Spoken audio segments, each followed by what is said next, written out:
कि जो कुछ भी हम यहाँ पे कर रहे हैं it's going to be completely multidisciplinary. आपके साथ नौफिल हैं। नौफिल, अपना तारुफ करा दें, आपको बाकी लोग नहीं जानते, मैं तो शायद जानता हूं आपको।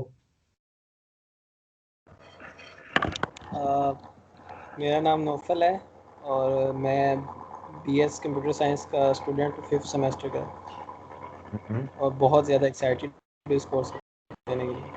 ये बहुत ज़्यादा एक्साइटेड क्यों हूँ? तुम तो पहले भी अटेंड कर चुके हो। तो इसलिए वापस आया हूँ दोबारा। अच्छा, दोबारा आ गए वापस। तो ये तुम्हारा सेकंड रोमांस है हमारे साथ, हैं? यस। All right. इसका मतलब ये कि हमारे पे चैलेंज बढ़ गया। अब जो काम हमने उस जमाने में किया था उससे आगे जाके हमें कुछ करना पड़ेगा। हाँ जी। What are your expectations? Tell me frankly, कोई सोचने की जरूरत नहीं है, जो मुंह में आ रहा है बोल दो।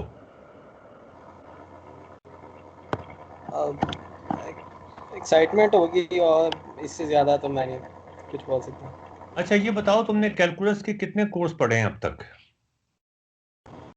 3-4 पढ़े हैं। अच्छा, can you tell me, don't define me, don't define it, don't use words which have no meaning. Just tell me, as far as your feelings are concerned, कि कैलकुलस में क्या होता है?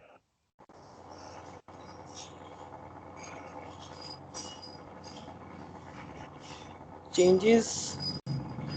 हम्म? चेंजेस। चेंजेस? क्या मतलब चेंजेस? क्या government change मतलब होने एक वाली? जी, गवर्नमेंट चेंज होने वाली है?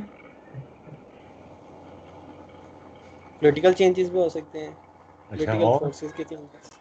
हाँ, चेंजेस क्यों होते हैं? किसी हाँ, दूसरे मतलब किसी चीज़ के असरात की वजह से भी हो सकते हैं। इसी में। अच्छा, और चेंजेस और क्या होता है इसमें? चेंजेस तो तुमने बहुत ही एब्स्ट्रैक्ट कर दिया ना यार, मतलब थोड़ा सा तो से इट मोर एक्सप्लिसिटली। चेंजेस का मतलब ये है कि अपनी कार का कलर चेंज कर दो तो वो कैलकुलस बन जाएगा। दो चीज़ों के रिलेशन, हम्म? दो क्वांटिटीज़ का रिलेशन। दो क्वांटिटीज का रिलेशन। फातिमा, मैं तुम्हारे पास दोबारा आ रहा हूँ। What is your feeling about calculus? What is calculus? या व्हाट डू यू थिंक कि कैलकुलस में ये कुछ होता है? I don't want an expert opinion. I don't want to test your knowledge. I'm not evaluating you. I just want you to give me a feel for calculus जो आपको अब तक टीचर्स ने करवाई है। सही है या गलत है वो एक अलग बात है, बट व्हाट इज कैलकुलस? जी फातिमा। जी, बेसिकली तो डेरिवेटिव्स, इंटीग्रल्स और इस तरह की चीज़ें होती थी जो FSc. One minute, what are derivatives? You are using ऐसी टर्म्स जिससे मुझे बहुत डर लगता है भाई। क्योंकि एफएससी लेवल पे वही चैप्टर वगैरह होते थे जो अच्छा, क्या डेरिवेटिव क्या होता है यार? मतलब you have lump, used something very scary. लंबे लंबे फंक्शंस होते थे ड्राइव करने के लिए। क्या क्या होते थे? फंक्शन कह लें, क्या व्हाट इज कहना चाहिए। फंक्शन?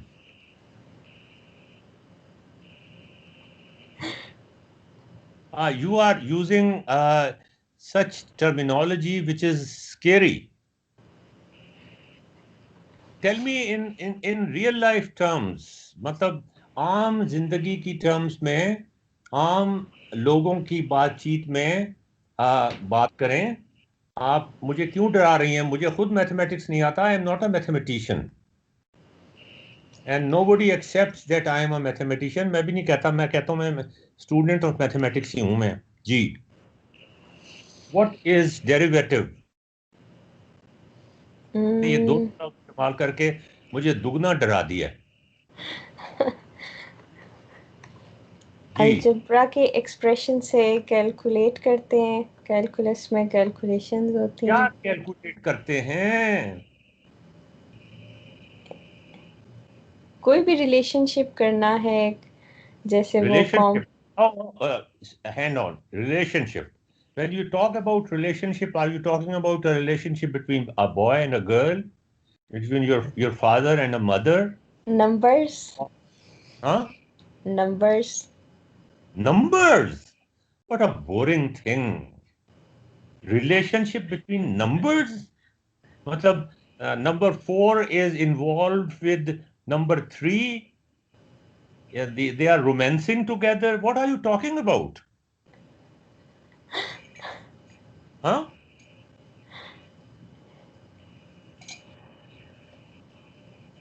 हाँ जी, बोलिए। ये नंबर्स ने कब से रोमांस शुरू कर दिया?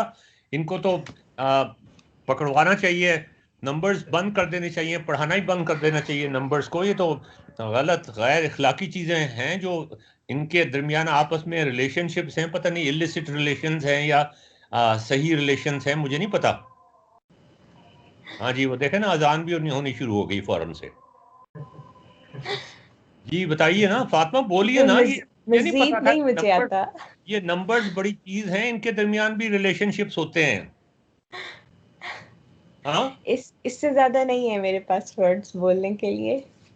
मतलब आपने रिलेशनशिप्स कह के नंबर्स के दरमियान क्या रिलेशनशिप होंगे? Number 5 likes number 3 and number 7 likes hates number 2। Is that so? हाँ, यही तो सीखने आई हूँ इस कोर्स में। ये कितना वो do you think we will be discussing love affairs in this course? Let's see. नहीं, what do you think? Just make a guess. Will we be discussing love affairs? I hope not. I hope not. Why? Why not? Well, this is a maths course, so I'm This is a hoping it math doesn't course. turn out to be a, I don't know, It drama. doesn't to be a turn out to be a fun course. नहीं, fun course तो I hope it is. हाँ, लेकिन लेकिन बोले बोले हाँ, बोल दें। I mean मैं इसको informative course अच्छा, चाहती हूँ। रोमांसिंग में कोई इंफॉर्मेशन नहीं होती? हाँ, Not really. ओ, यही तो यार सारा मरना और रोना है हमारा। अच्छा, नौफाल क्या कह रहा है भाई? नौफाल, जी सर। रोमांसिंग होगी इस कोर्स में? बिल्कुल सर, हाँ जरूर होगी, होनी चाहिए, होनी यार, चाहिए। मुझे तुम्हारी रेपुटेशन का पता है अच्छी तरह। तुमने तो कहना ही है ना? हाँ, आप खामोश क्यों हो गए? सर ये तो अब आप खुद ही अज्यूम कर रहे हैं। नहीं, मैं अज्यूम नहीं कर रहा, I know you very well. Fatma is a PhD student, and unfortunately, by the time you become a PhD student, serious PhD students, then romance becomes a secondary thing. You are a BSc student, you are a undergraduate student full of romance. अच्छा, फातिमा और नौफिल, मजे की बात यह है कि जब हमने ये लास्ट वर्कशॉप की थी जिसमें आप थे, उसमें तो हमने रोमांसिंग की जिक्र नहीं किया था, अगरचे आप बैठ के क्लास में चक्कर चलाते थे, लेकिन रोमांसिंग का जिक्र तो नहीं किया था ना हमने? नहीं सर। करते थे लेकिन, हैं? हाँ, थोड़ा बहुत। अच्छा, थोड़ा बहुत करते थे, मुझे पता चल जाता, तुम फिक्र न करो। Ayesha, Ayesha is here. जी सर, अस्सलाम वालेकुम। वालेकुम सलाम जनाब। आयशा, आपसे पूछ लेते हैं। मैं ये इनसे पूछ रहा था, फातिमा से मैंने पूछा कि इस कोर्स में क्या हम रोमांस को भी डिस्कस करेंगे, तो उन्होंने कहा नॉट रियली। और जब नौफिल से पूछा, ये आपके स्टूडेंट हैं यूसीपी के, मैं आयशा का इंट्रोडक्शन करा दूं. We are really honoured to have Ayesha with us. In fact, she inaugurated some of our workshops, and this is, I Thank you, sir. consider a personal honor के वो उन्होंने हमारी workshop attend की. She is more knowledgeable than myself. She was in fact the chief of staff. जो हमारा staff था वहाँ पे UCP में, he was the chief of staff, chief of army staff. मुझे सर याद है काफी लोगों को भी मुझे पिछले दिनों में याद कराया किसी ने. हाँ जी, चीफ ऑफ आर्मी स्टाफ. और ये बिहेव भी चीफ ऑफ आर्मी स्टाफ के तौर पे करती थी कि उसको किडनैप करा लो, उसको किडनैप करा लो, आईजी पुलिस को किडनैप करा दो, ये कर दो, वो कर दो. She really used act like more aggressively than Bajwa. And that was जी nice. सर. अच्छा. तो ये उस्मान नहीं, ये नौफल और फातिमा ये कह रहे थे, इनका ये डिसएग्रीमेंट हो रहा था कि इसमें रोमांस होगा या नहीं होगा. आपका क्या ख्याल है? आप तो मेरे ख्याल में रोमांस की स्टेज से गुजर गई हैं या अभी भी रोमांस कर रही हैं? शादी के बाद भी तो रोमांस हो सकता है ना, कि नहीं हो सकता? हो सकता है. And you are doing yes, of course, but you are doing it. हाँ, you are doing it. It's not even about only marriage. I think it's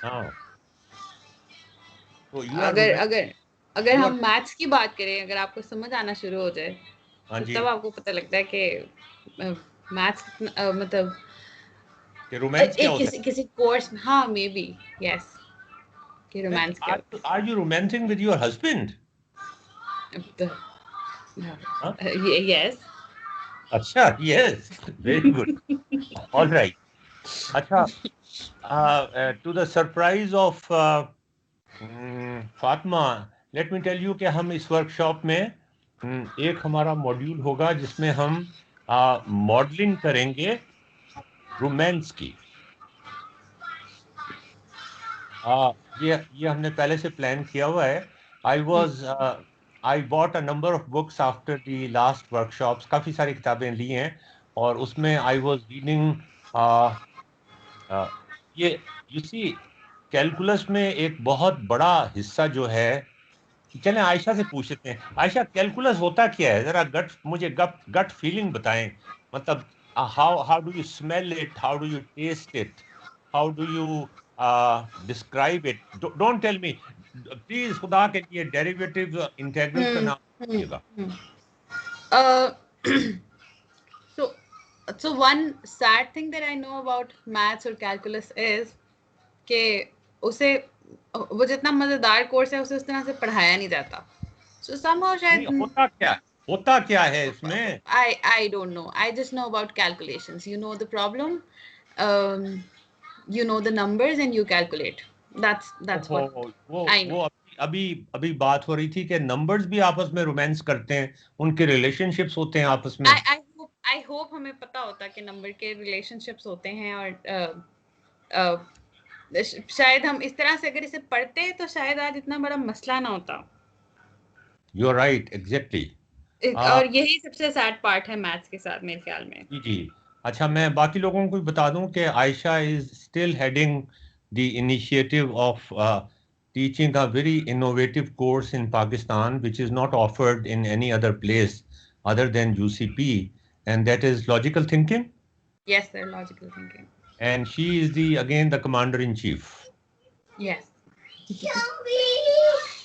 अब वो लॉजिकल थिंकिंग के अंदर और ये कैलकुलस और ये सारी चीजें आ जाती हैं, थिंकिंग के अंदर ही आ जाती हैं ये सारी चीजें. हाँ बिल्कुल. और अभी भी ये कोर्स जब हम दोबारा से डिज़ाइन करते हैं, क्योंकि इस दफ़ा भी मैं, मारिया और सर अमान डिज़ाइन कर रहे थे, तो हर बार यही लगता है कि ये दोबारा से शुरू हो रहा है और अभी भी हमें कुछ नहीं पता और अब हम दोबारा शुरू से शुरू कर रहे हैं.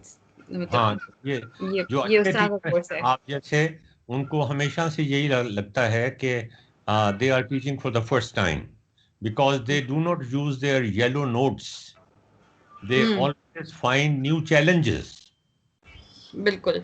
अच्छा, वो मैं ये जी मैं आपको रोमांस की बात कर रहा था, तो वो रोमांस की बात शुरू इस तरह से हुई थी कि हम मॉडल करने की कोशिश करते हैं कैलकुलस में नेचुरल फिनोमेना को. फॉर एग्जाम्पल फातिमा, अगर मैं आपसे कहूँ कि हम ये मॉडल करने की कोशिश करते हैं, ये जानने की कोशिश करते हैं कि अगर आपने कोई बहुत बड़ा ब्रिज बनाया है और उस पर से इतनी वेट का ट्रक गुजरेगा तो वो ब्रिज कितना स्विंग करेगा, या उसमें कितनी अप डाउन मूवमेंट होगी, या उसमें कितनी एलोंगेशन होगी उसकी जो केबल्स हैं या उसमें. So that's prediction. That's making a model of the bridge. और मैंने आपको जिक्र किया 1941 में, मैं उस ब्रिज का नाम भी आपको बता दूंगा. उसमें जब मॉडल उन्होंने किया था 1941 में, उस वक्त कंप्यूटर्स नहीं होते थे, तो इस वजह से उन्होंने हैंड कैलकुलेशंस की थी, end of course they were not accurate, and that is why the bridge collapsed in a violent way. So how to model that a building which an architect has conceived on paper will behave under windy conditions, under an earthquake, under these conditions, those conditions, all these things comes in calculus. So how to model physical relationships, romances, that is something which is a modern concept. और वो किताब जो मैं पढ़ रहा था modelling की, उसमें एक यंग प्रोफेसर पढ़ा रहा था समर में एक कोर्स, और उसने अपने बच्चों को ये असाइनमेंट दी. पता नहीं आयशा, आप ये will you have the guts, you have the guts, ये तो मुझे पता है, लेकिन अब पता नहीं आप में कुछ थोड़ी सी झिझक और शर्म तो है ना, आप मशरकी खातून हैं, तो कुछ थोड़ी सी कि आप ये जी मॉडल करेंगे लॉजिकल थिंकिंग में या नहीं? क्या सर? रोमांस को मॉडल करेंगे लॉजिकल थिंकिंग में? नहीं नहीं करेंगी? नहीं. क्यों क्यों क्यों क्यों? The students will be sir so excited. Sir उसमें बहुत सारे फैक्टर्स आ जाते हैं. बहुत शोर मच जाएगा. तब हाँ, शायद बच्चों की तरफ से भी, तो शायद वो इस तरह से सोच नहीं सके जैसे हम आराम से बात करें, शायद वैसे कर नहीं सकेंगे. अच्छा, मतलब वो बहुत ज्यादा एक्साइटेड हो जाएंगे. हाँ, वो ज्यादा रिएक्ट करना शुरू कर देते हैं, तो फिर आपके लिए संभालना थोड़ा डिफिकल्ट होता है. संभालना मुश्किल हो जाएगा आपको. हाँ, हाँ जी. रोमांस में तो मसला तो यही होता है, संभालना मुश्किल हो जाता है. बिल्कुल. रोमांस करना तो बड़ा आसान होता है, लेकिन उसको संभालना बहुत मुश्किल होता है. मुश्किल हो जाता है, तो इसलिए इसे उस क्लास में करना थोड़ा डिफिकल्ट होगा. अच्छा, खैर चलें. तो मैं बता रहा था कि वो जो मैं मैथ्स का पढ़ रहा था किताब का, that was a very serious book on mathematics, and the person who wrote that book is a renowned mathematician. तो उसने बताया कि when he was young assistant professor, 10 साल 20 साल पहले की बात है, तो समर में उसने एक कोर्स ऑफर किया, how to model using calculus. Model किसी चीज को भी कर सकते हैं, मॉडल इसको भी कर सकते हैं कि एक मेटोराइट हमारे जमीन की तरफ आ रहा है, तो अब उसकी मूवमेंट को मॉडल किया जाए और प्रेडिक्ट किया जाए कि क्या वो कहीं जमीन से टकरा तो नहीं जाएगा, कितनी दूर से गुजरेगा वो जमीन से. This is also modelling, this is also prediction. It is changing its direction, it is changing its speed. So calculus study of change, study of shapes, study of how this change is taking place, how fast the change is, etc. etc. तो वो एक summer में course पढ़ा रहा था students को. तो उसने उनको कहा जी कि हम पहला जो मॉड्यूल है हमारा, पहला नहीं बल्कि ये आखिर में था, मिड टर्म के बाद का था ये. तो उसमें उसने कहा कि तुम वहां पर जब मैथ्स पढ़ाया जाता है, एक मतलब ये कि कहीं भी मैथ्स अगर पढ़ाया जाता है और उसे अच्छी तरह से पढ़ाया जाता है तो उसमें it has to be multidisciplinary. जैसे आयशा ने कहा ना कि numbers and calculations, those are secondary things. वो आती हैं ठीक है, आपके बैंक अकाउंट में कितने पैसे हैं, कितने पैसे जमा हो रहे हैं, कितने पैसे तफरीक हो रहे हैं, वो इंपॉर्टेंट है, लेकिन दैट्स नॉट, जिंदगी वहां पे खत्म नहीं हो जाती। तो मतलब ये है कि और भी बहुत सारी चीजें हैं जिनके बारे में इंसान एंजॉय कर सकता है, सोच सकता है। तो वो समर में कोर्स पढ़ा रहा था तो उसने अपने स्टूडेंट से ये कहा कि हम ये एक मल्टी डिसिप्लिनरी कोर्स है, आपको साइकोलॉजी भी पढ़नी पड़ेगी। और साइकोलॉजी में जो मुख्तलिफ रोमांसेस होते हैं उनको मुख्तलिफ साइकोलॉजिस्ट ने शुरू में फ्राइड ने और बाद में और साइकोलॉजिस्ट ने उनको मॉडल किया हुआ है उन रिलेशनशिप्स को। और वो जो रिलेशनशिप्स हैं वो डिपेंड करता है जो दोनों पार्टनर्स हैं who are involve in a love affair, वो किस तरह बिहेव करते हैं। अच्छा, ये बड़ी मजे की बात है कि इनको मॉडल करने के लिए we use differentiation, we use integration, we use differential equations. अच्छा, हम मॉडल बनाएंगे, उनको उनको सॉल्व करना जियोजेब्रा का काम होगा। तो मैं आपको बताता चलूं कि इस कोर्स में जियोजेब्रा को हम इस्तेमाल करेंगे as a tool for calculations.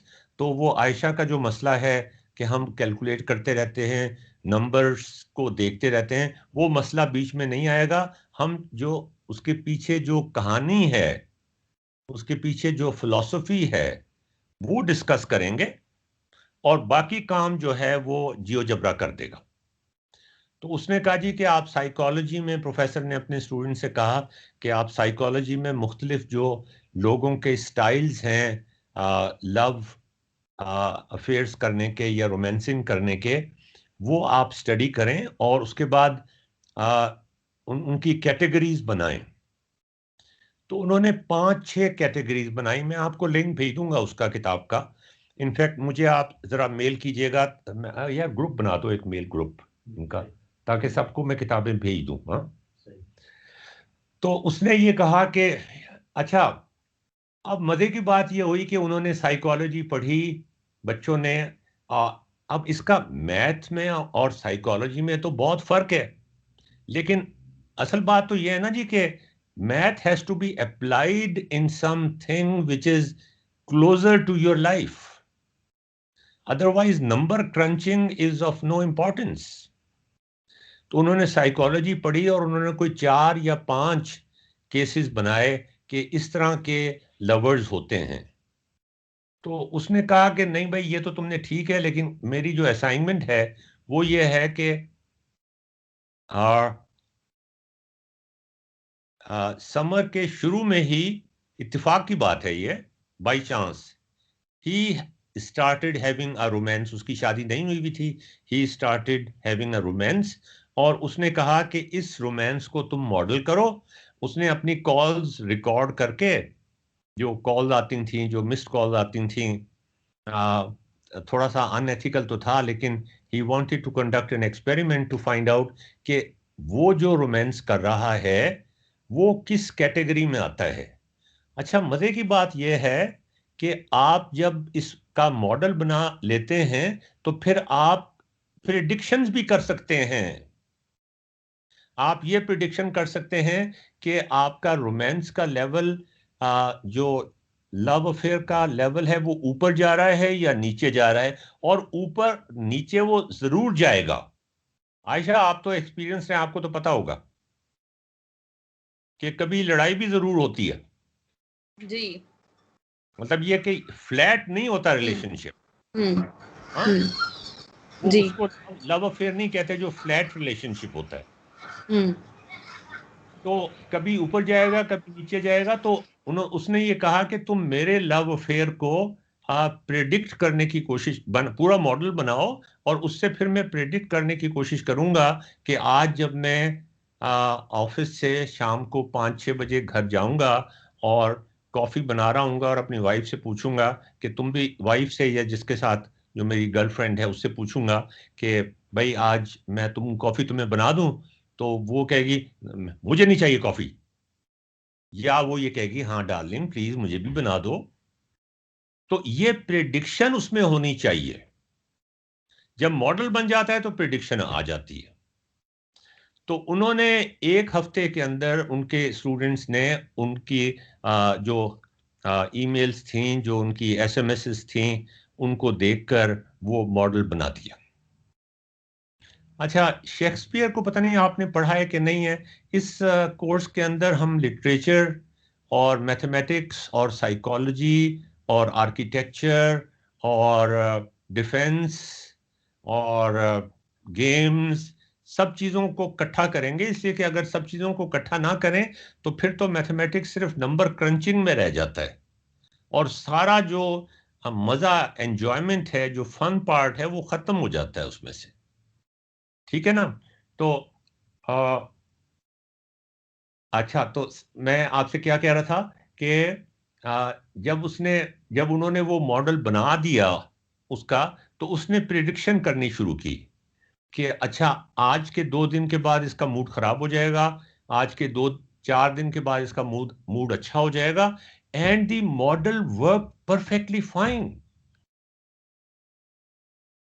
तो कितने मजे की बात हो अगर आप भी ये इस तरह का मॉडल बना लें। आयशा, आपको पता हो आपके हस्बैंड का आज मूड क्यों खराब है? मतलब इट्स पॉसिबल आई थिंक हाँ सर। जी। इसके लिए तो फिर मतलब ह्यूमन नेचर को कैसे आप आइडेंटिफाई कर सकते हो पहले? यार अप्रोक्सीमेशन करने की बात है। अब एग्जैक्टली तो हम नहीं कर सकते, लेकिन हर चीज को अप्रोक्सीमेट ही किया जाता है ना। ब्रिज कितना वाइब्रेट करेगा अगर उसके ऊपर से एक ट्रक गुजर गया, इसको भी आप अप्रोक्सीमेट ही करते हैं ना। तब ये कि अब आपकी अप्रोक्सीमेशन में ये हो सकता है कि वो कह दे कि मैंने कॉफी नहीं पीनी, लेकिन उसका मूड इतना खराब हो कि वो कॉफी की प्याली उठा के फेंके। अब इतना फर्क तो हो सकता है ना। वैसे कभी उठा के फेंकी उसने? नहीं सर। अच्छा, चलें फिर तो इसका मतलब ये बड़ा फ्लैट रिलेशनशिप चल रहा है आपका। अच्छा, ऑल राइट। तो मैं आपको बता रहा था कि वो उसका मॉडल जो था वो बड़ा ठीक ठाक चलता रहा अनटिल द समर एंड्स। जब समर खत्म होने वाला था तो कोर्स भी खत्म होने वाला था, आखिरी 2 हफ्ते रह गए थे। तो जो बाकी स्टूडेंट्स थे जो समर में रजिस्टर्ड नहीं थे, उन्होंने भी आना शुरू कर दिया यूनिवर्सिटीज़ में, मुख्तलिफ यूनिवर्सिटीज़ में। समर में आमतौर पे रजिस्ट्रेशन कम होती है, जो फॉल सेमेस्टर होता है उसमें तो सारा रेगुलर सेमेस्टर चल रहा होता है ना।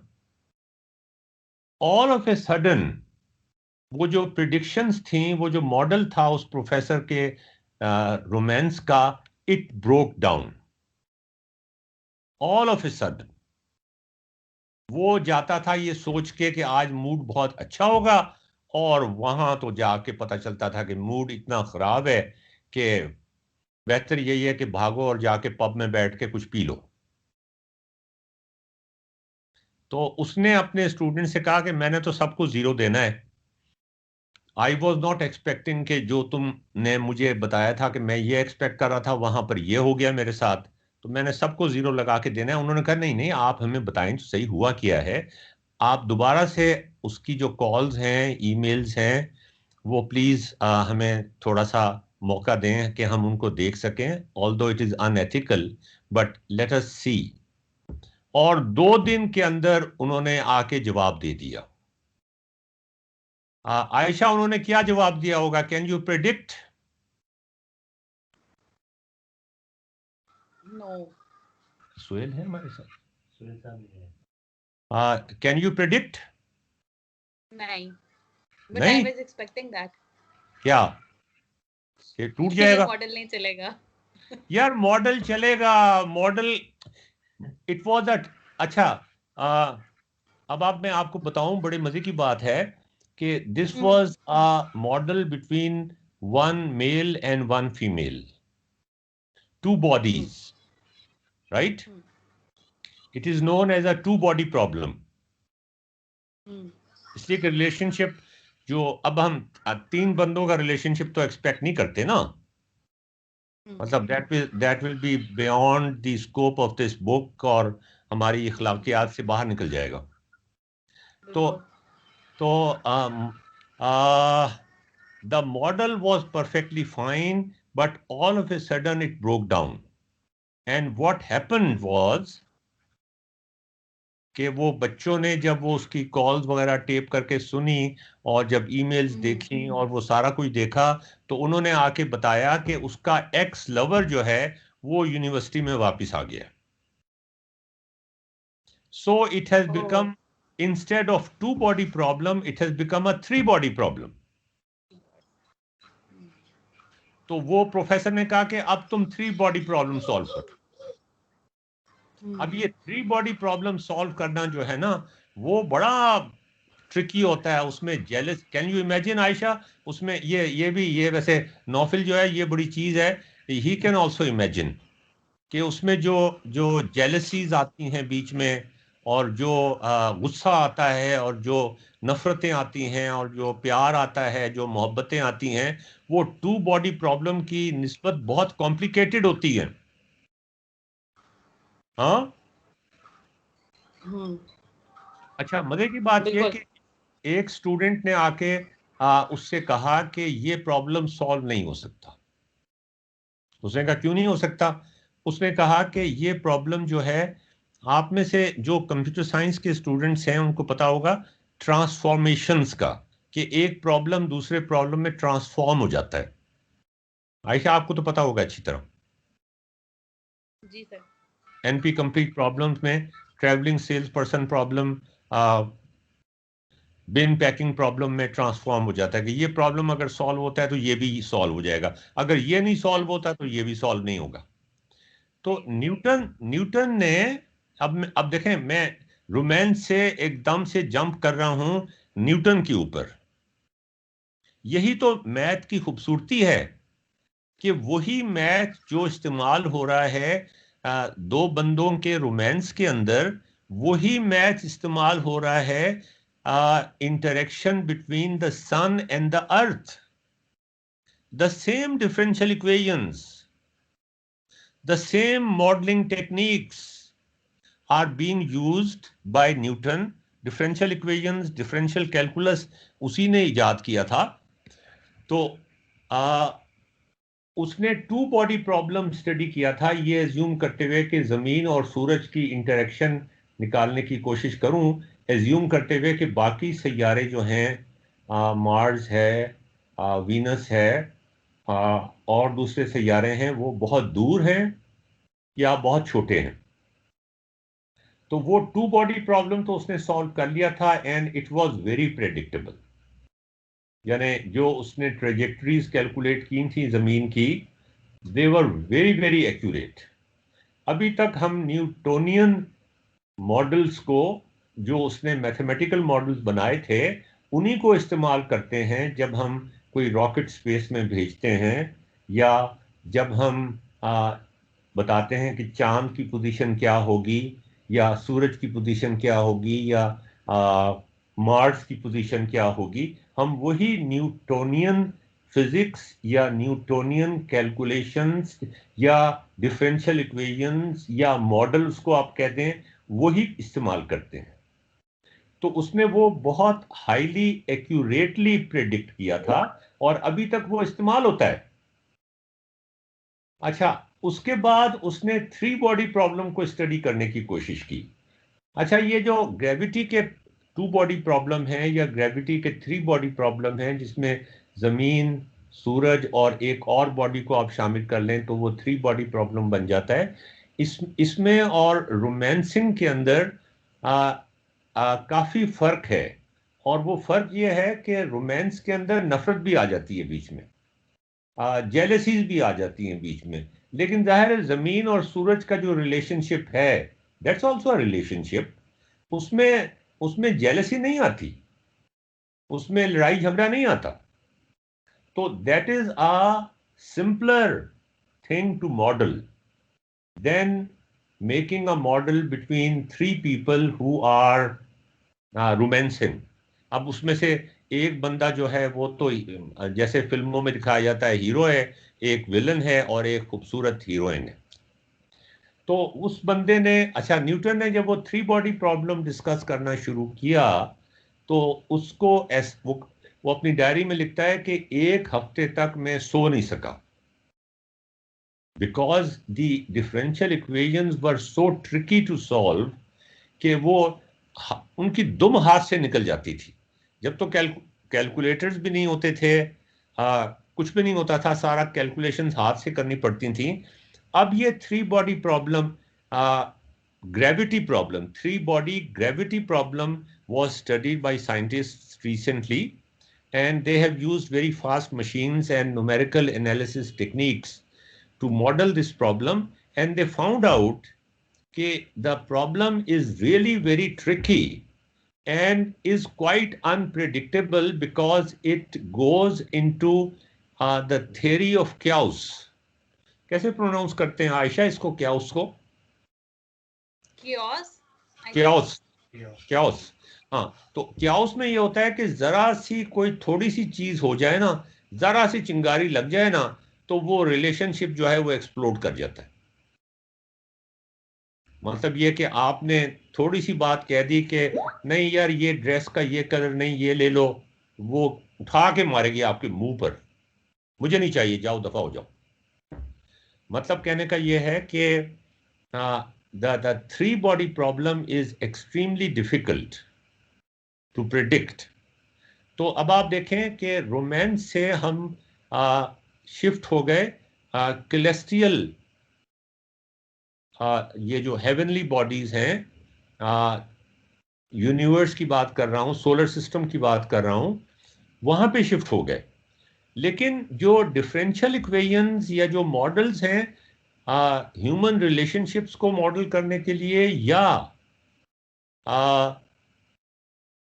हेवनली बॉडीज की ग्रेविटी के रिलेशनशिप्स को मॉडल करने के लिए या पुल की वाइब्रेशंस को मॉडल करने के लिए या प्रेडिक्ट करने के लिए, the same differential equations are being used, the same differential equations, the same models are being used. और वो जो कैलकुलेशंस हैं वो हम यहाँ पे नहीं करेंगे। हम यहाँ पे जो कुछ करेंगे that will be very very different. We will be studying problems and we will be studying modeling of those problems, and that is, इसी में लॉजिकल थिंकिंग भी आ जाती है। इसी में मजे की बात ये, आयशा आपको ये सुन के खुशी होगी, आप शायद गेम डिजाइन में भी थोड़ा बहुत इंटरेस्टेड हैं, या अगर नहीं है तो हो जाएं। नौफिल, तुमने गेम डिजाइन का कोई ना कोई कोर्स अगर ऑफर हो रहा हो तो जरूर लेना है यूसीपी में, कि गेम डिजाइन भी इसी कैटेगरी में आ जाता है। What is game design? Game design is कि हाउ यू प्रिडिक्ट कि अगला बंदा ये मूव चलेगा तो फिर मैं ये, मुझे जैसे शतरंज में होता है ना, मैं ये मूव चलूंगा तो फिर ये अगला बंदा, तो you can think of 10 moves ahead तक आप सोच सकते हैं कि क्या होगा। Okay, now I want to share my screen and इससे पहले कि मैं अपनी स्क्रीन शेयर करूं, हमारे पास कितने लोग हैं इस वक्त? 5 लोग हैं। ओके, आयशा, नबील, नफाल और Fatima, if you have something to say about what I have said up till now about what is calculus. अभी तक मैंने कैलकुलस को डिफाइन नहीं किया और मेरे ख्याल में ये वर्कशॉप खत्म हो जाएगी और कैलकुलस डिफाइन नहीं होगा, मगर you will start feeling it, you will start smelling it, you will start tasting it and you will start doing it. देखिए, मैथमेटिक्स किताब पढ़ने से नहीं आएगा आपको। मैथमेटिक्स आप जिस तरह बाइसिकल चलाते हैं, तो बाइसिकल चलाने के बारे में अगर आपको बहुत सारे लेक्चर्स दिए जाएं कि इस तरह चलाना है, इस तरह बैलेंस करना है, लेकिन बाइसिकल पे बिठाया ना जाए, ये बिल्कुल ऐसी बात है कि रोमांस के बारे में आपको लेक्चर दिए जाएं लेकिन रोमांस करने ना दिया जाए, या आपको कार चलाने, हवाई जहाज चलाने के बारे में लेक्चर दिए जाएं लेकिन हवाई जहाज के सिमुलेटर पे ना बिठाया जाए, तो फिर आप कभी भी मैथ्स भी नहीं कर सकते, साइकिल भी नहीं चला सकते। तो मतलब कहने का यह है कि इस कोर्स में you will not be learning mathematics but you will B discovering mathematics, you will be doing mathematics.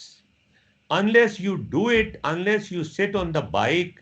और इसमें एक बहुत इंपॉर्टेंट बात जो मैं इसके साथ एसोसिएटेड है, डूइंग के साथ एसोसिएटेड है। और आयशा को पता है मेरी जो पेडागोजिकल टेक्निक्स है वो ये कि I want my students to discover things themselves, और इस डिस्कवरी में they make mistakes and I encourage them to make mistakes.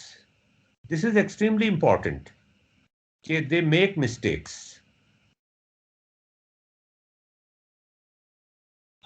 They should make mistakes.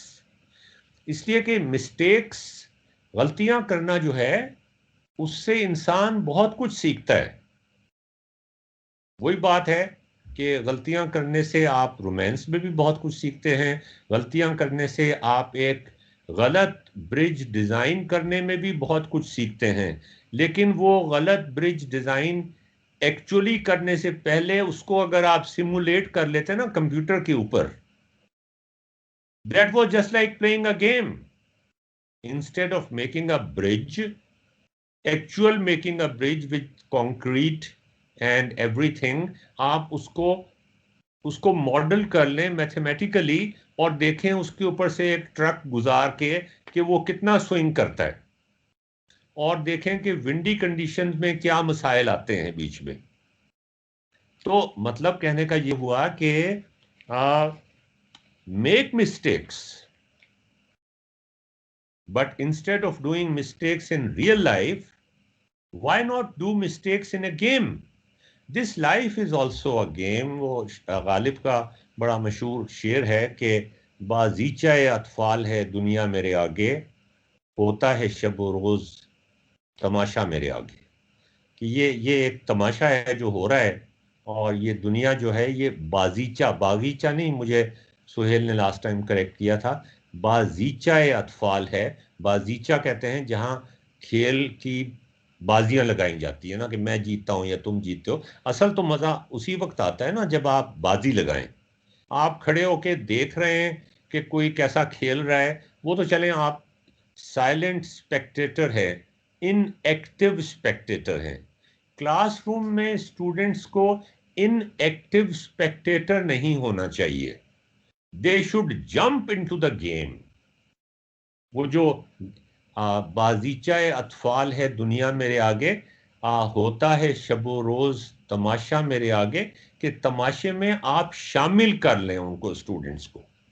जब आप उनको शामिल कर लेंगे ना स्टूडेंट्स को, they are part of the game, then things starts changing, then people will start thinking. Fatima, architecture के हवाले से आप जो मैंने आपसे जो गुजारिशात की हैं उसके बारे में आप कुछ कहना चाहेंगी? भैया मुझे पानी उठा देना।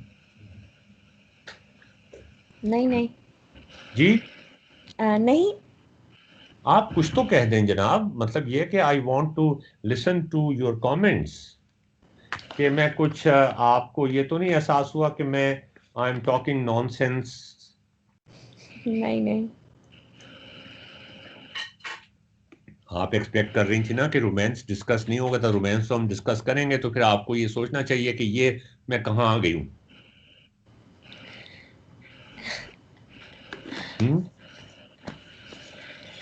Let's see, it's too early. It's too early to say. हाँ, आपकी Yeah. क्लास में कभी ऐसा हुआ है कि आपकी क्लास में टीचर ने एक ऐसी कंडीशन, एक ऐसा एनवायरनमेंट बना दिया हो जिसमें सब स्टूडेंट्स जो हैं they are playing their roles as if there is a great drama going on? हाँ, Mm, या आपके अक्सर क्लासेस में ऐसा होता था जैसे जुम्मे का खुतबा हो रहा हो? समवेयर इन बिटवीन, हाँ, कुछ बीच में कह लें। बीच आर्किटेक्चर में में क्या? ना इतना जुमा का खुतबा होता है, लेकिन 100% रोल प्ले भी नहीं होता। अच्छा, जुम्मे का खुतबा क्या होता है? सीरियस, हिल नहीं सकते, बात नहीं कर सकते। जी जी, क्या आपने कहा जुम्मे का खुतबा क्या होता है? सीरियस बैठना होता है, हिल नहीं सकते, बात नहीं कर सकते। अच्छा, नहीं क्यों सीरियस, क्यों बैठ, क्यों सीरियस मतलब क्यों नहीं बातचीत कर सकते, डिस्कशन नहीं कर सकते? नहीं, रिस्पेक्ट में सुनना होता है खुतबे वाले को। अच्छा, रिस्पेक्ट का मतलब है कि सुनना चाहिए सिर्फ? हाँ, नहीं, क्वेश्चंस भी पूछ सकते हैं। नहीं लेकिन कोई कभी कभी मेरा नहीं ख्याल कि जो लोग नौफिल नमाज पढ़ता होगा, आयशा तो खैर मस्जिद में तो नहीं जाती होंगी, लेकिन सुहेब हमारे साथ हैं, ये नमाज पढ़ते होंगे जुम्मे की। तो मेरा नहीं ख्याल कि आज तक कभी किसी ने कोई सवाल पूछा हो डिस्कशंस में। जी, लोग समझ। सुन्नतें पढ़ते होते हैं। हाँ जी, बोलिए। पूछ भी लेते होंगे, लेकिन कम पूछते होंगे मेरा ख्याल है। नहीं नहीं, बिल्कुल, questions are not being asked, you have to, you have, no arguments are taken, you have to obey. I think ये ज़्यादा करंट हो गई है मुसलमानों की ऐसी सिचुएशन। करंट हो गई है। लाइक अगर हम कॉन्सेप्ट देखें तो मेरा नहीं ख्याल कि हमेशा से इसी तरह हो कि कोई बंदा सवाल नहीं कर सकता था। अब हम्म, इस तरह से ज़्यादा सिचुएशन है कि रिलीजन के बारे में लोग ज़्यादा बात नहीं करते या क्वेश्चन रेज नहीं हम करते। तो मैथ के बारे में भी सवाल नहीं करते। मैथ के क्लास में आपके ख्याल में सवाल होते हैं? लोग बैठे हुए होते हैं, लिख रहे होते हैं, एंड दैट्स इट। मैंने मैथ्स का कोर्स नहीं लिया, वैसे आर्किटेक्चर में ज़्यादातर कोर्सेज इंटरेक्टिव ही होते हैं। Oh, that is good news. All right, Ayesha आप कुछ कमेंट करेंगी? आपका बड़ा मेरे ख्याल में जितना एक्सपीरियंस आपका है लॉजिकल थिंकिंग पढ़ाने का पाकिस्तान में, उतना तो किसी का भी नहीं है, मेरा भी नहीं है। सर किस बारे में कि ये इसी बारे में मतलब ही अभी कि तक खुद पे। हाँ हाँ। स्टूडेंट्स, नहीं लर्न तो आप हमेशा करती रहेंगी, लेकिन स्टूडेंट्स को इन्वॉल्व करना या स्टूडेंट्स का इन्वॉल्व होना क्लासरूम के अंदर और उनको सोचने पे मजबूर करना, इसके बारे में।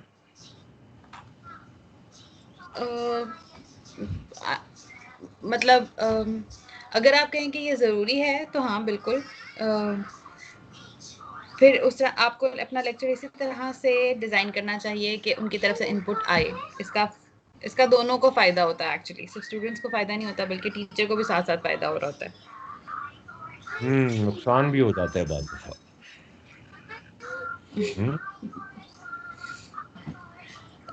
हाँ, और पर्सपेक्टिव में होता होगा, लेकिन मेरे ख्याल में इस क्लासरूम के लिए एक हेल्दी टॉक बहुत ज़्यादा ज़रूरी होती है। यहाँ पे आ गए।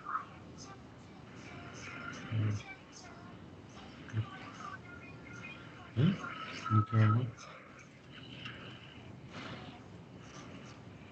चलिए, सॉरी, ये अच्छा आपको पीसी रखा देखो, फुल स्क्रीन नहीं, ये मैं शेयर करना चाह रहा था अपनी स्क्रीन शेयर करना चाह रहा था। आपको मेरी स्क्रीन नजर आ रही है? अभी तो नहीं, अब आ रही उसमें है? शायद 1-2 सेकंड लगे। हाँ जी, अब मेरे ख्याल में अब स्क्रीन आ रही है, बिल्कुल आ रही है। आपको आ रही है, मुझे नहीं आ रही यार, ये क्या मसला है? ओके ओके, सर ऑल आप राइट, अब अपनी स्क्रीन पे जो भी। अच्छा, okay okay, right, so let me start with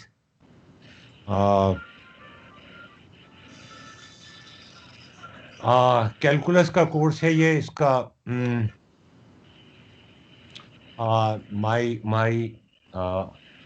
मेरे शेर के दो मिसरे हैं, मेरी नज़म के दो मिसरे हैं।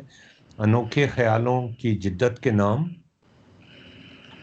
We have to think innovatively. ये चाहे कैलकुलस पढ़ रहे हो चाहे आर्किटेक्ट पढ़ रहे हो, आर्किटेक्चर में तो और भी ज़्यादा इम्पोर्टेंट हो जाता है। ताजमहल का जो ख्याल था, जो वो कितना अनोखा ख्याल था। अनोखे ख्यालों की जिद्दत के नाम और मोहब्बत की बेबाक शिद्दत के नाम। और ताजमहल का जो ख्याल था उसमें एक मोहब्बत भी शामिल थी बादशाह और मलका के दरमियान, और उसकी मैनिफेस्टेशन भी शामिल थी एक अनोखे ख्याल के दरमियान। तो आमतौर पे होता यही है कि पैशनेटली जब आप कोई काम करने की कोशिश करते हैं तो उसके रिजल्ट्स बड़े अजीबोगरीब किस्म के होते हैं। All right, okay. मैंने आपसे कहा था ना कि वी शिल start riding the bike, the racing will come later. हम पहले दिन ही आप कोशिश करेंगे कि आप बाइसिकल पे बैठ जाएं और उसको चलाना शुरू कर दें। अब मैं थोड़ा सा आपको let me talk about calculus के अंदर फंक्शंस का जिक्र किसने किया था? फातिमा ने या नौफिल ने? हाँ, somebody talked about functions and relations. जी बताइए, कैन यू हेयर मी? या नौफिल, फातिमा? जी मैंने फंक्शन के लफ्ज़ इस्तेमाल नहीं किया था, रिलेशन का मैंने कहा था, क्वांटिटीज का नहीं, रिलेशन। फंक्शन का फातिमा ने किया था, है ना? जी, आई थिंक सो। अच्छा, अब मैं आपको फंक्शंस के बारे का जिक्र नहीं करूंगा, मगर मैं आपको एक गेम खिलाऊंगा और उस गेम में फंक्शंस ही इस्तेमाल हो रही होंगी और सारा जादू फंक्शंस का ही होगा, लेकिन फंक्शंस का लफ्ज इस्तेमाल नहीं होगा।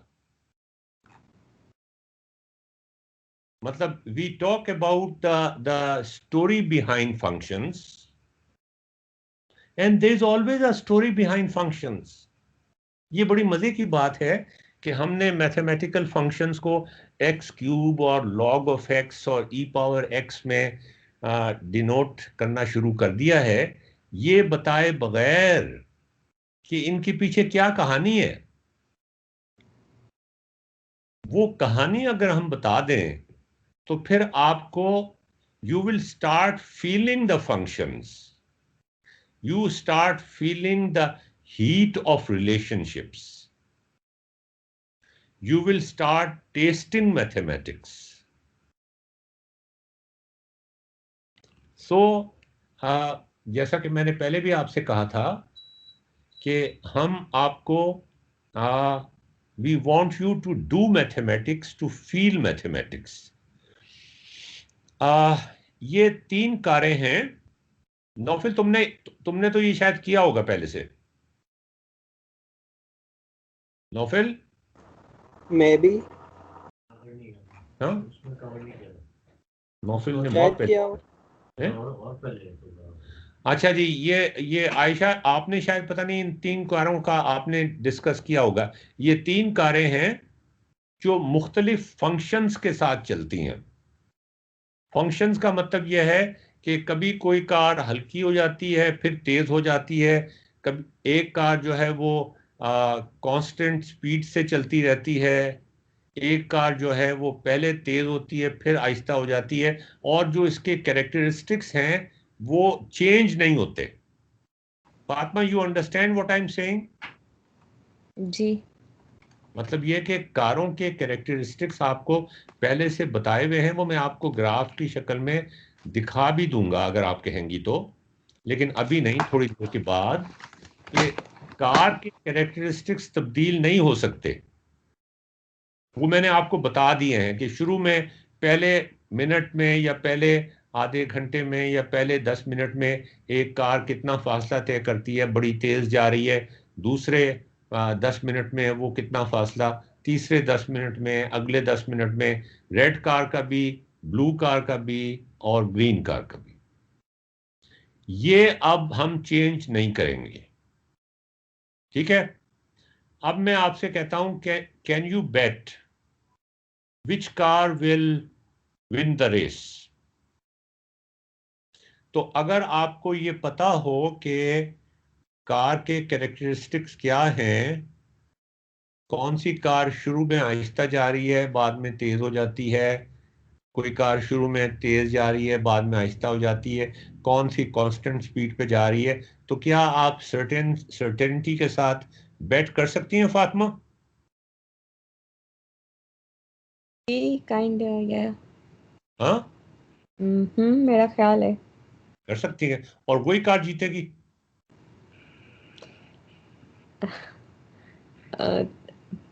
परसेंटेज आई थिंक हाई होगी अगर आपको ज़्यादातर करेक्टरिस्टिक्स पता हैं तो, लेकिन कोई अनसीन फैक्टर भी हो सकता है। या ये मुझे बताएं कि हम बजाय इसके कि जीतने की बजाय हम ये पूछते हैं, what are your chances of not winning? जाहिर है आपने जब ये गेम खेलना शुरू किया कंप्यूटर के साथ, तो आपने कुछ फीस तो पे की होगी ना उसको। हर गेम जो लास वेगास में शर्तें लगा के खेला जाता है, उसमें शामिल होने के लिए आपको कुछ फीस पे करनी पड़ती है, और आम तौर पे कंप्यूटर वो गेम खेल रहा होता है। एक तरफ आप होते हैं और एक तरफ कंप्यूटर होता है। ये भी हो सकता है कि मुख्तलिफ टीम्स खेल रही हों कंप्यूटर के साथ, लेकिन this is also a model के you are playing with the computer. तो कंप्यूटर तो यही कोशिश करेगा ना कि आपको हराने की कोशिश करे, या आप जो मकसद है आपका, उस मकसद के खिलाफ जाने की कोशिश करे, ताकि आप हार जाएं। तो हारेंगे तो फिर पैसे आपको नहीं मिलेंगे, और लास वेगास का जो वो ओनर है जो ये सारा कुछ कैसीनो चला रहा है, उसकी आमदनी में इजाफा हो जाएगा। तो what are your chances of not winning? मुझे आप बता सकती हैं फातिमा? आपसे पूछ रहा हूं। अगर हम वो उसकी बात करें तो उसमें तो मेरा ख्याल है कोई रैंडम उन्होंने रखा होता है जो कंप्यूटर, उसमें सारी चीज़ें नोन तो नहीं होती। अगर सारी चीज़ें नोन हैं नहीं तो नहीं नहीं, फिर हम ये चीजें, जहां तक कारों के कैरेक्टरिस्टिक का ताल्लुक है, वो नोन है।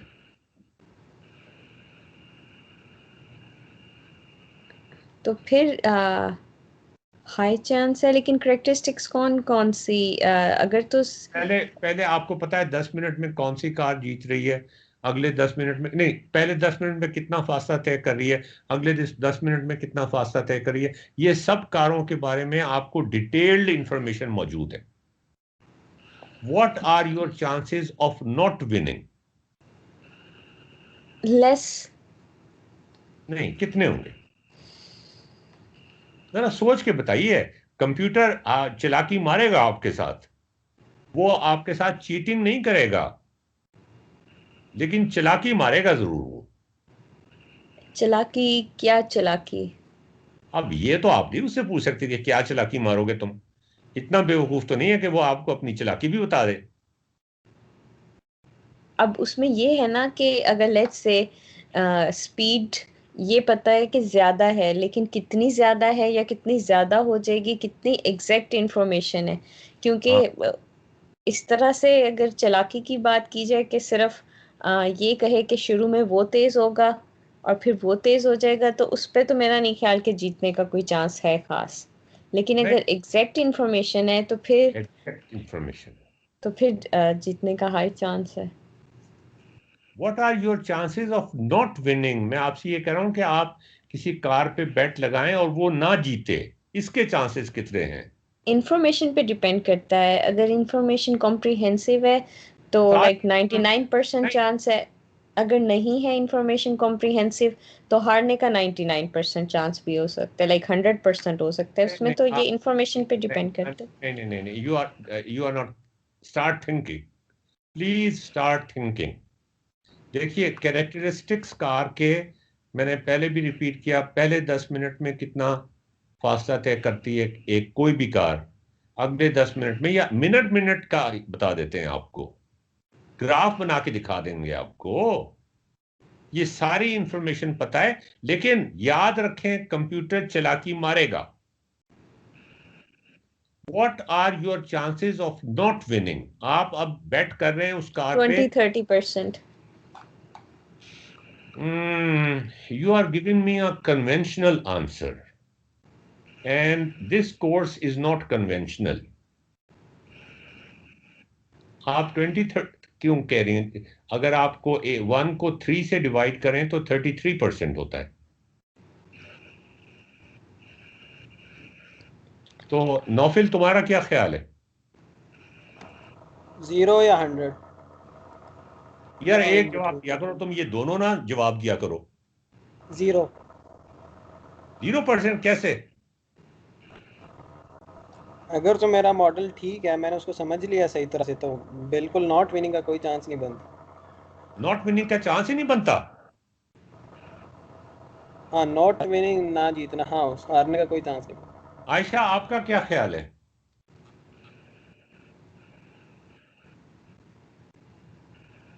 आयशा, अगर आपको पता है कि जी सर, मेरे हाँ जी, ख्याल में अगर आपको पता है कि कौन सी कार जीतेगी, लेकिन फिर भी आपको ये भी पता है कि कंप्यूटर चालाकी मारेगा, तो फिर तो आंसर दोबारा उधर ही चला जाता है कि आपके ना जीतने के चांसेस 2/3 ही हैं, मतलब 2/3। नहीं यार, आप लोग सोच नहीं रहे अभी तक। Think hard, you can. ये आपने अगर उस कार पे बेट किया हुआ है जो जो जो नहीं, जो नहीं जीतेगी, जी। तो कंप्यूटर की कोशिश ये होगी कि वो किसी तरह उस कार को जिता दे। ये सब हो सकता है।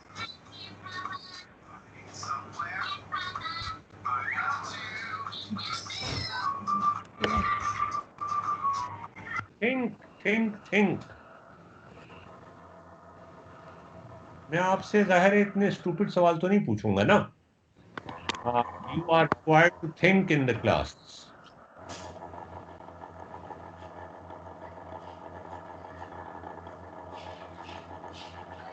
अच्छा सर, आप ये कह रहे हैं कि हम में से इनमें से किसी एक कार को चूज करना है कि ये जीतेगी? ये नहीं जीतेगी, अच्छा, ये नहीं जीतेगी, अच्छा अच्छा, ये कौन सवाल है? ये सवाल है जी। ये पहले क्यों नहीं पूछ लिया तुमने? जवाब दे दिया उसके बाद सवाल पूछ रहे हो, शर्म करो तुम। यार सवाल को समझना जो है ना, उससे 70% आंसर तो उसी से आ जाता है।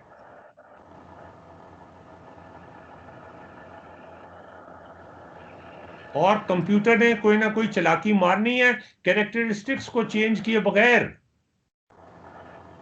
चीटिंग नहीं करेगा वो। देखें जो जुआ खेलते हैं ना, वो चीटिंग नहीं करते।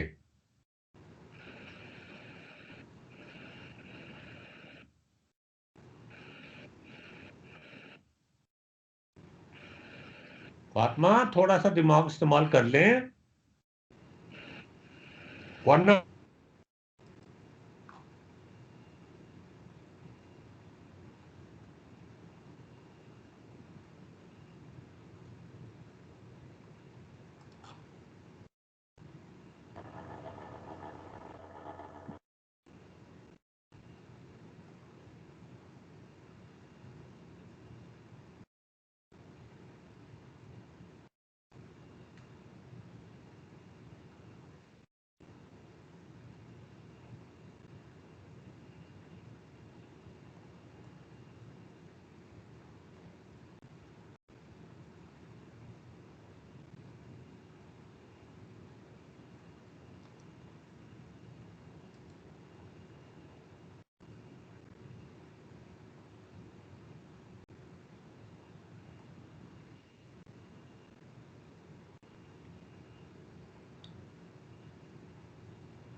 Oh, shit.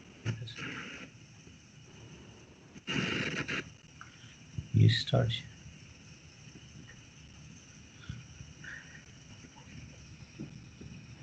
हाँ जी, What are your chances of not winning? अच्छा, ये भी हो सकता है कि आप ये भी साथ देख लें कि आप कई दफा ये गेम खेल सकते हैं। मतलब एक दफा आपने खेली तो आपने देखा कि कोई कार जीत गई, हाँ आपकी कार ही जीत गई और कोई कार हार गई, तो आप तो हरवाना चाह रहे थे ना आपको, अपनी कार को, तो फिर आपने कहा मैं हरवाने वाली कार के ऊपर बेट लगा देता हूं।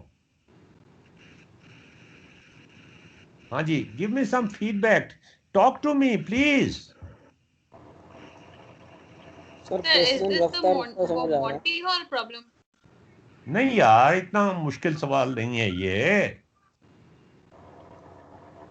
I'm talking about simple problems. Monty Hall is a सही है। it's a very, very complicated problem.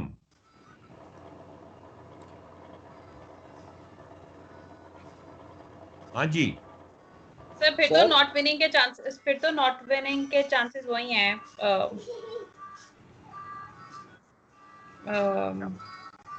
क्या 2/3 बन रहा है अभी भी मेरा आंसर तो। नौफिल? 2 out of 3। जी सर नौफिल? सर हाँ मैं एक चीज़ नहीं समझ पा रहा हाँ जी, बहुत कि पूछिए। जब यहाँ पे एक तो जो बुनियादी क्वेश्चन ये बनता है कि जीतने वाली कार हम एक को ही कहेंगे, पर ना जीतने वाली बाकी सारी ना जीतने वाली होती हैं। क्या नहीं, ये बात सही है? ये मैंने नहीं कहा, ये तुम खुद से सपोजिशंस ना करो। Don't change the problem. I have not said anything about it. O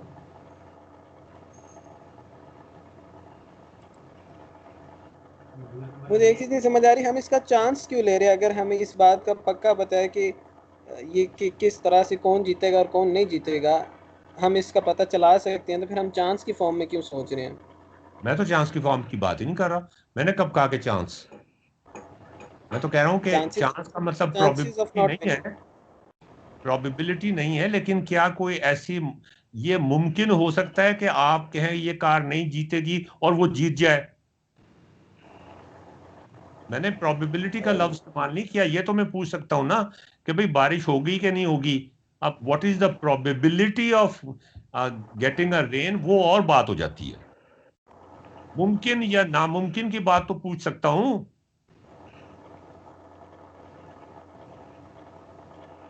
yes हाँ तो बताओ। वो आयशा भी मोंटी कार्लो की तरफ ले गई इसको। सर अगर आप चांसेस की बात करें तो चांसेस तो हैं। यस। क्या नॉट विनिंग। कंप्यूटर कोई चालाकी नहीं लगाएगा? नो लगा ले, लेकिन अब हमें तो नहीं पता वो कितनी वो होगी, प्रिसीजन वाली होगी। नहीं, वो तो अपनी तरफ से चीटिंग नहीं करेगा, लेकिन हम्म चालाकी लगा के मैं आपको जवाब बता देता हूं इसका। कि हम्म पहले जवाब बताने से पहले मैं आपको बताता हूं कि आप फर्ज करें रेड कार पे लगाती हैं bet, जी, कि ये तो नहीं जीतेगी। ये पता चलता है कि रेड कार जीत जाती है, हम्म, तो फिर तो आप हार गई ना। बिल्कुल। और फिर आप ब्लू कार पे लगाती हैं, हम्म ये हारेगी, अब ब्लू कार जीत जाती है। हम्म ग्रीन कार पे लगाती है कि ये हारेगी, अब हम्म ये ग्रीन कार जीत जाती है। तो ये कैसे मुमकिन है? हम्म और गेम में एग्जैक्टली यही होता है। एवरी तभी तो टाइम। टाइम एवरी टाइम के टाइम, एतबार से एवरी टाइम, एवरी टाइम ये होता है कि जब भी आप बैट करते हैं, जिस कार पे आप बैट करते हैं कि वो जीतेगी, वो हार जाती है। कार को यहां स्टॉप हमने जी, टाइम को स्टॉप हमने करना है, स्टॉप टाइम को हमने करना है, पहले बताया गया होगा कि कितनी देर बाद इसने स्टॉप होना है पूरी सिस्टम ने। यार कार की रेसिंग का एक फासला होता है। ओके ठीक है। ठीक है, वो हमने आपको नहीं वो नहीं बताया हुआ, हाँ। वो नहीं बताया हुआ। तो कंप्यूटर फिर स्टॉप कर सकता है, फिर हरा सकता है हमें। क्या मतलब क्या कर सकता है? वो जब मर्जी रोक दे। रीस्टॉप कर दे। जिस कार को भी आप कहेंगे कि ये हारनी चाहिए, वो जीत जाएगी। हाँ वो जीत जाएगी, ऐसा होगा। कैसे हो सकता है ये? सर मैंने सोचो ना। This required study of functions, मगर यहां पर तो बड़ा सिंपल जवाब है इसका। अभी तो हमें फंक्शन, जब हम कहेंगे ना what are the chances of winning, वहां पे फंक्शंस की स्टडी आ जाएगी बीच में। यहां तो फंक्शंस की स्टडी भी बीच में नहीं आ रही। बड़ा सिंपल जवाब है इसका। बताएं। वो तीनों कारों को जिता देता है हमेशा। ओ मतलब सबकी इक्वेशन एक ही है? नहीं, नाउ कम्स दी मैंने आपसे कहा ना, अगर इक्वेशन एक होती तो फिर तो आपको पता चल जाता। हाँ जी। इक्वेशन एक नहीं है, मगर वेरिएबल की वैल्यू या नहीं स्टॉप नहीं करने नहीं की नहीं, वैल्यू? नहीं, वो फंक्शंस इस तरह से हैं कि एक टाइम पे जाकर वो मिल जाते हैं आपस मिल में। जाते हैं। सही। Now you get the point. Yes sir. Sir मुझे Yes.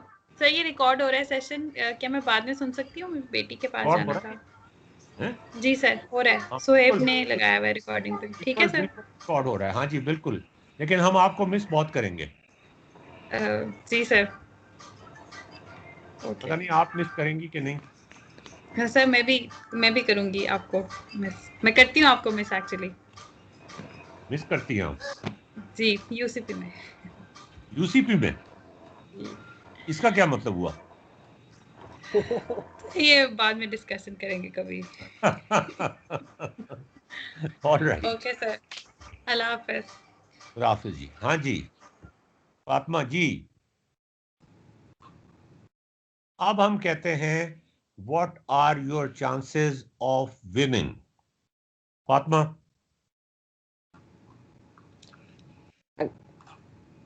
1/3 ही नहीं रहेंगे? देखें, अब अगर सबको जिताएगा तो फिर तो आप भी जीत गई ना। लेकिन अब कंप्यूटर बारी क्या बारी जीतेगा ना, तो 1/3। अब कंप्यूटर क्या चालाकी लगाएगा?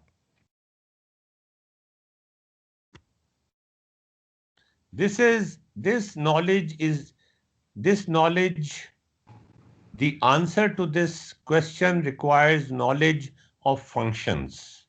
लेकिन अब जो हमें फंक्शंस की नॉलेज चाहिए वो किसी जरूरत के तहत चाहिए। आपने जब फंक्शंस पढ़े थे तो बगैर किसी जरूरत के पढ़े थे। आपको गुलाब अच्छी लगती है इट्स फातिमा? फाइन जी, ठीक है। कौन सी अच्छी लगती है मिठाई? मीठा नहीं सबसे खाती। हैं? मीठा नहीं ज्यादा खाती। नमकीन क्या चीज अच्छी लगती है?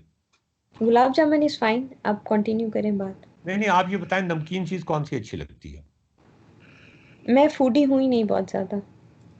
ओहो, आपको क्या चीज अच्छी लगती है? गुलाब जामुन ठीक है, आप एग्जाम्पल कंप्लीट करें। एग्जाम्पल यह है कि आपको कोई चीज की जरूरत ही नहीं है, अगर वो चीज आपको दे दी जाए तो फिर आपको वो चीज दी जाए या ना दी जाए इट इज द सेम। मगर अगर आपको उस चीज की जरूरत हो और फिर आपको वो चीज मिल जाए then you will be happy. तो जब आपको फंक्शंस पढ़ाए गए थे तो उन्होंने आपको गुलाब जामुन भी खिला दी, उन्होंने बर्फी भी खिला दी, उन्होंने उन्होंने नमक पारे भी खिला दिए, उन्होंने पता नहीं क्या क्या खिला दिया, जबकि आपको उनकी जरूरत महसूस नहीं हो रही थी। ये एग्जाम्पल इस तरह का बनाया गया है कि आपको एक खास फंक्शन की, जिसको आप गुलाब जामुन भी कह सकती हैं, बर्फी भी कह सकती हैं, एक जरूरत महसूस हो कि यहां पे गुलाब जामुन फिट हो जाएगी। फिर जब आप गुलाब जामुन अब आपको जब उस फंक्शन का पता चलेगा जो आपकी इस रिक्वायरमेंट को पूरा करता हो, इस प्रॉब्लम को सॉल्व करता हो, तो फिर वो फंक्शन के पीछे एक कहानी आ जाएगी, उस फंक्शन के साथ कुछ एसोसिएशंस आ जाएंगी। अब तक जो मैथमेटिक्स आपने पढ़ा है उसमें जो नंबर्स आते थे या फंक्शंस आते थे, साइन टी आता था, कोसाइन टी आता था, ई पावर टी आता था, 2 पावर x आता था, x की पावर 2 आता था, उनके साथ आपकी कोई एसोसिएशंस बिल्डअप नहीं हुई. What I am trying to do in this course and what I will keep on trying to do in this course or in this workshop is कि आपकी एसोसिएशंस बिल्डअप हो जाएं, फंक्शंस के साथ भी association buildup हो जाएं, derivatives के साथ भी आपकी एसोसिएशंस डेवलप हो जाएं कि आपको ये पता हो कि मैंने डेरिवेटिव कब इस्तेमाल करना है, या रियल लाइफ में इसकी क्या सिग्निफिकेंस है, या रियल लाइफ में ये कहाँ इस्तेमाल होता है, या मुझे इसकी, ये आपके टूल्स हैं. जैसे कारपेंटर की टूल्स होते हैं ना, वो आरी इस्तेमाल करता है, हथौड़ा इस्तेमाल करता है, और चीजें इस्तेमाल करता है.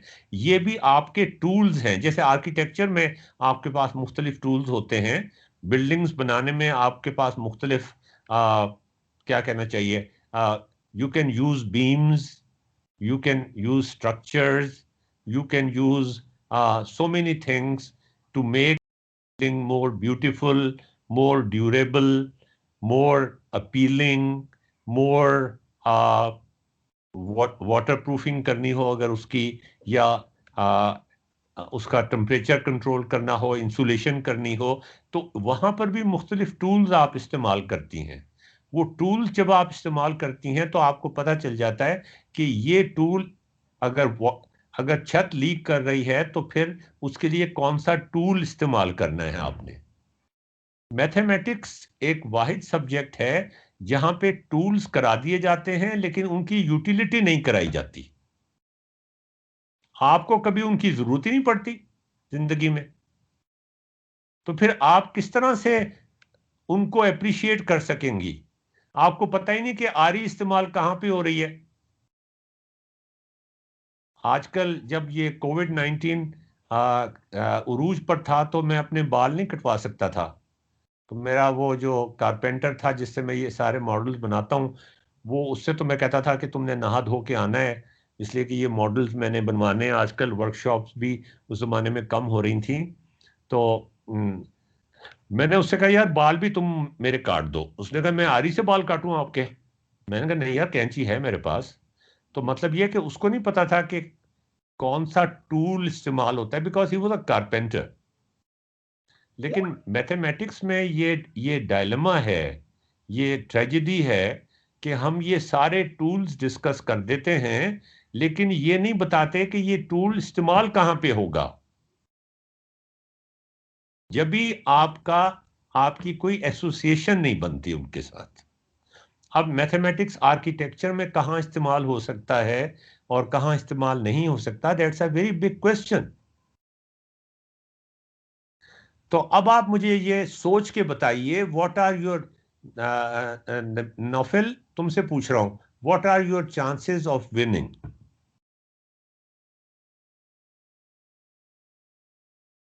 And you can bet any number of times.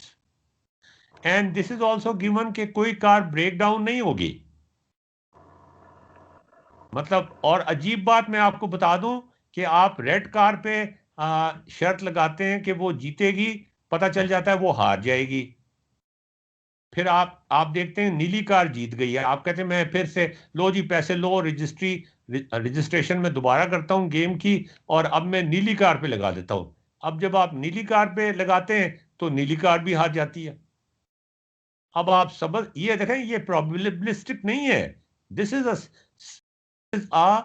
a deterministic thing which I am talking about. अब आप सब्ज कार पे लगाते हैं, जब सब्ज कार जीतती थी अब सब्ज कार भी हार जाती है. तो ये क्या मसला है. We need a deep study, a thorough understanding of functions to answer this question. जरा कुछ तुक्का लगाएं कि क्या हुआ होगा.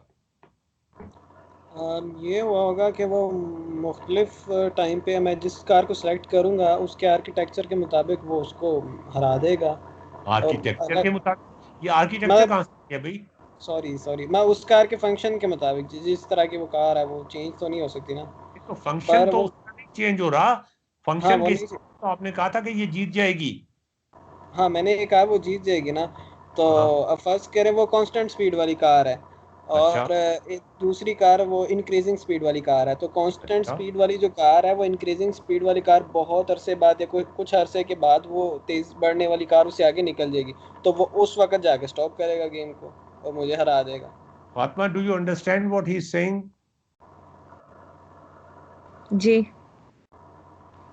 अच्छा, बहरहाल मेरा मकसद ये था कि मैं आपको एक ऐसा सिनेरियो क्रिएट करके दिखाऊं, और ये मैं अपने वर्कशॉप में थ्रू आउट ये मॉडल फॉलो करने की कोशिश करूंगा कि यू गेट अ शॉक कि यार ये क्या मुसीबत है, मैं जिस कार पे भी बैट लगाता हूं वो हार जाती है। मैंने रेड कार पे बैट लगाई, वो हार गई, और नीली कार जीत गई।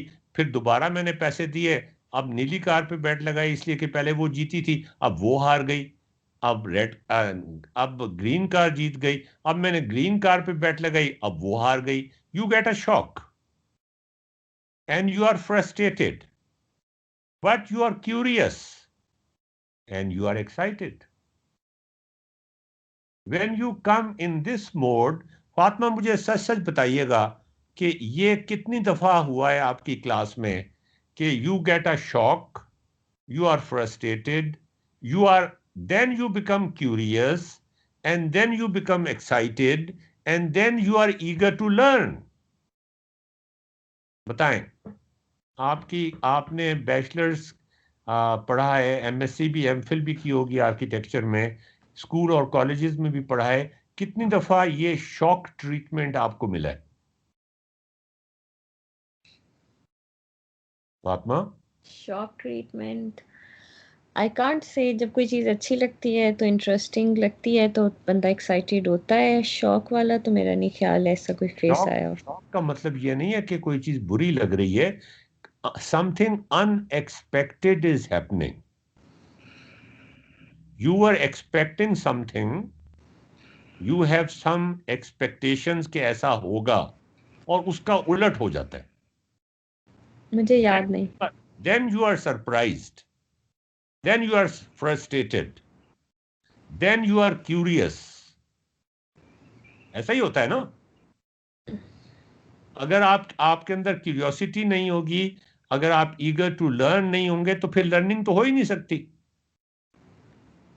So this shock treatment is, I think, very essential, very very essential for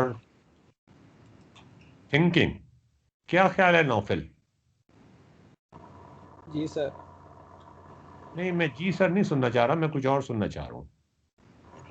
ऐसा मेरे साथ लास्ट टाइम और शायद पहली दफ़ा उस वक्त हुआ था जब मैं 8वीं में था। मैंने एक प्रोजेक्टर बनाया था, हाँ, उसमें ये सारी चीज़ें आई थी। अच्छा। पापा गवर्नमेंट स्कूल टीचर है, उन्होंने कोई लेंस वगैरह घर में ला के रखा था। उस वक्त मैंने साइंस पढ़ी नहीं थी, बस की थी, बस खुद से की थी, तो मुझे ये सब चीज़ें फील हुई थी। तो लेंस में दीवार के साथ मैंने लगाया, तो बाहर गुजरने वाले लोगों की विंडो से ना तस्वीर उल्टी बनने लगी दीवार पे।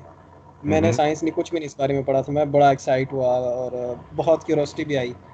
और उसके कुछ दिनों बाद मैंने लेंस, जो हमारी साइंस की बुक होती है, उसमें एक टीचर जो साइंस के थे उसने आगे पढ़ाया और उसने कहा आप लोग ना कोई मॉडल बना के लाएं। तो मैंने कुछ दिन लगाए और उसमें फ्रस्ट्रेशन भी आई थी बनाने में। प्रोजेक्टर बनाया था मैंने एक, उसमें सब कुछ था। देखे ना आपने, जब when you started doing something, then the learning starts. जब आपको ऊपर से आपके जुम्मे का खुतबा हो रहा होता है, then there is no learning. Yes. Right?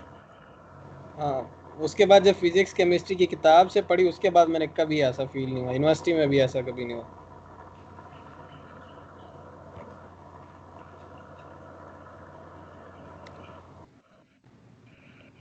Okay.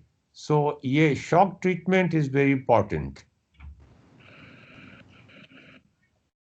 All right. शौक मुझे उस वक्त तब लगा था जब मैं फोकल लेंथ का मुझे कोई कंसेप्ट नहीं था बनाते हुए, ना मैंने उसको जहन में रखा था। तो बाहर में बल्ब के सामने से करता था तो बल्ब की तस्वीर बनती थी, पर जब मैं उसे फिट कर देता था, फोकल लेंथ मैंने नई जहन में रखी हुई थी, तो उसकी तस्वीर ही नहीं बनती थी और मुझे बहुत गुस्सा आता था। पता नहीं मैंने कैसे उसे ठीक किया था, मैंने उसकी रिक्वायरमेंट्स ही चेंज कर दी थी। अच्छा फातिमा, ये मैथमेटिक्स का जो मैथ एंजाइटी इसको कहते हैं, तुम अगर जाना चाहो तो चलिए। हाँ, फातिमा, ये मैथ एंजाइटी आपको है? मैथ एंजाइटी नहीं। अक्सर लोगों को मैथ एंजाइटी होती है, and this is not a national phenomena, this is sort of an international phenomena, जिसमें कुछ बच्चों को कहा जाता है कि ये मैथ्स नहीं समझ सकते। और आम तौर पे जो फाइन आर्ट्स या लिटरेचर के स्टूडेंट्स होते हैं, जिसमें कभी कभी आर्किटेक्चर भी शामिल हो जाता है, इसलिए कि architecture is also an art and a science. Surprisingly जो बड़े मैथमेटिशियंस गुजरे हैं उन्होंने मैथमेटिक्स को आर्ट फॉर्म ही कंसिडर किया है। पता नहीं आपको इस बात का पता है कि नहीं है, हालांकि mathematics is an exact science, इससे ज़्यादा एग्जैक्ट साइंस क्या हो सकती है, लेकिन उन्होंने कहा है कि it is basically an art. अच्छा, ये मैथ एंजाइटी या मैथ को बोरिंग समझना या ये समझना कि मैथ हमारे बस की बात नहीं है, ये कोई नेशनल फिनोमिना नहीं है, ये this is an international phenomena. अब मैं थोड़ी सी आपको हिस्ट्री का डोज दे दूं कि मैथमेटिक्स आपके ख्याल में कौन सा मुल्क दुनिया में ऐसा होगा जो मजमूई तौर पे मैथ्स में, या वो कौन से मुल्क होंगे, दो तीन के नाम बता दें जो मैथ्स में एक्सेल करते होंगे? America. America is at the bottom. I think all Western countries. India would be better. Pakistanis can be, I guess, but I'm not sure. China. Well, Germany. China opened up quite late, इसलिए हमें उनका पता नहीं है, लेकिन math शुरू कहाँ से हुआ था मैं उसकी बात भी नहीं कर रहा। किस किस मुल्क ने कंट्रीब्यूट किया था, मुसलमान मैथमेटिशियन भी थे, लेकिन मैं आजकल के ज़माने की बात कर रहा हूँ। आजकल के ज़माने में the Russians, the Indians and the Israelis. Israel तो हर एक में आगे जा रहा है ना, एजुकेशन के लिहाज से। नहीं, एजुकेशन के हिसाब से हर चीज़ में आगे जा रहा है, लेकिन मैथमेटिक्स में वो ख़ास तौर पे बहुत आगे थे। पता नहीं, शायद आपको मालूम हो कि नहीं, ये कैलकुलेशन करना जो है ना, हिसाब किताब करना, ये जानना चाह रही है यार, इसको निकाल दो। ये इसमें हमेशा से Jews and Hindus were very good at. Muslims भी बहुत ज़्यादा थे हमारे अल्ख्वार्ज में। ये अलजब्रा भी इसी तरह से आया था, ट्रिग्नोमेट्री भी उन्होंने इंट्रोड्यूस कराई थी। हाँ, लेकिन आप ये देखें कि ये हिसाब किताब करना मुसलमानों में अच्छा नहीं समझा जाता था, इसीलिए जो हजरत उमर के एडवाइजर्स थे, इकोनॉमिक एडवाइजर्स, वो तकरीबन सारे ज्यूज थे। तो मैं आपको ये तस्वीर दिखा रहा हूँ कि ये रशिया यहाँ पे लिखा हुआ है, लेकिन यहाँ पे लिखना चाहिए यूएसएसआर। 1959 में एक डेवलपमेंट हुई थी, और वो डेवलपमेंट ये थी कि यूएसएसआर और यूएसए की कोल्ड वॉर चल रही थी। आप तो उस वक्त पैदा नहीं हुई होंगी, आपके तो शायद फादर और मदर भी उस वक्त पैदा नहीं हुए थे। मुझे याद है, I was about 9 years old in 1961 or 10 years old in 1961, and that was an exciting moment जब यूएसएसआर ने पहला इंसान स्पेस में भेजा था, जिसका नाम गैगरिन था, और उसको वापस भी सेफली जमीन पे उतार लिया गया था। तो यूनाइटेड स्टेट्स में यूएसएसआर को एक इवल एम्पायर के तौर पे गिना जाता था, एक ऐसा मुल्क जिसमें कोई सोच नहीं है, कोई समझ नहीं है, रॉबोट्स हैं, कुछ नहीं कर सकते ये जिंदगी में, जब उन्होंने स्पेस को किया, सबसे पहले स्पेस में चले गए, तो अमेरिका में बहुत फ्रस्ट्रेशन हुई थी।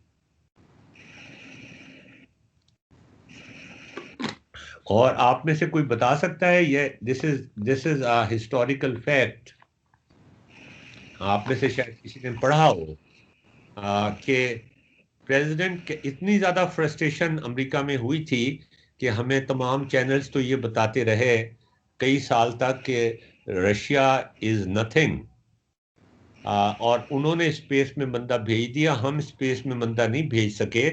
तो प्रेसिडेंट कैनेडी को टेलीविजन पे आके स्पीच करनी पड़ी थी लोगों की ढारस बंधाने के लिए, इतनी फ्रस्ट्रेशन हुई थी। आप ये बता सकते हैं प्रेसिडेंट कैनेडी ने उस तकरीर में क्या कहा था?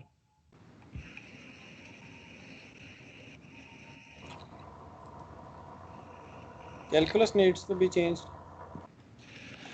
हाँ, बड़ा अच्छा तुक्का लगाया वैसे तुमने। हाँ,